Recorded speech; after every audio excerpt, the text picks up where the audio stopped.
In Arabic, the name of Muhammad, Muhammad's got many names, but one of the most important names is Mustafa. Mustafa in Arabic means he who was selected. And the idea is that since the time of Adam, the first human being, God selected from every generation the best of all the descendants of Adam. So there was some kind of natural selection, one generation after the other. Until at the end, he selected the best of the best of the best of the best. And this is the Prophet Muhammad.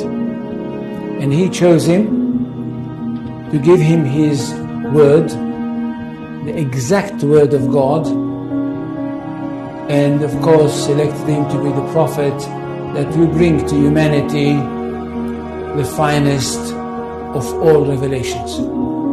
This is Islam. That we are talking about a culture which is highly rich, highly interesting, and highly rewarding. And that's what the most important thing. It's highly rewarding because basically for the ordinary person, it's a very, very simple religion.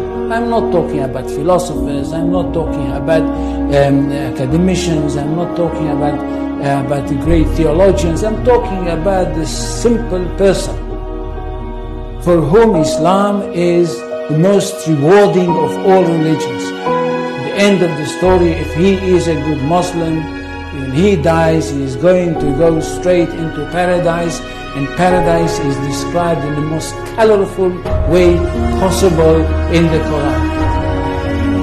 And for this reason, I think we should speak about Islam with great respect. And not just, as I can hear some people say, well, it's Islam, it's not. No, it's not. And it's not a simple thing that a person like me and others like me in the academy, in fact, dedicated their life for the studying of this culture. Now, Islam is not a religion in the ordinary, simple way of thinking. Islam is a culture which comprises everything. And most of it is a culture based on revelation, and it is a culture which is based on a legal system. It is basically a legal system. It is a legal system which comprises everything. It comprises the life of the individual, it comprises the life of the society, it comprises the state. That's one thing. Secondly, it is a world religion.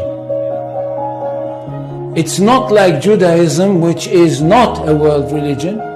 It's connected with the chosen people and it's only for them.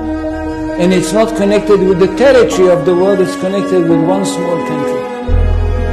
Islam is a world religion connected with the world, and it wants to establish world order.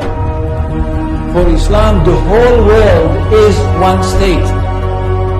And all the people of the world are those people who live in this one state.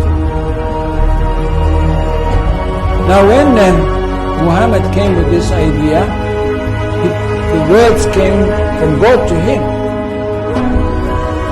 And it says, I don't know how many people know Arabic here. So I will not quote in Arabic. In Surah 61, verses 11-13, we hear that God sent Muhammad with a true religion, with the right message, with the right path, in order that it should overcome all the other religions. Which means that there is only one truth. Jews and Christians, which are called the people of the book, had once their own truth, but they were not a very good custodians, and they falsified their books. That's why Allah had to send another prophet, a modern prophet, that should bring the last word of God and the only word of God. to humanity. This is the Quran. Nothing can be superior to it. And because of that, this religion is regarded to be one that stands on top of everything else. In Arabic, they say, Al-Islam ya'lu wa la yu'la alayhi.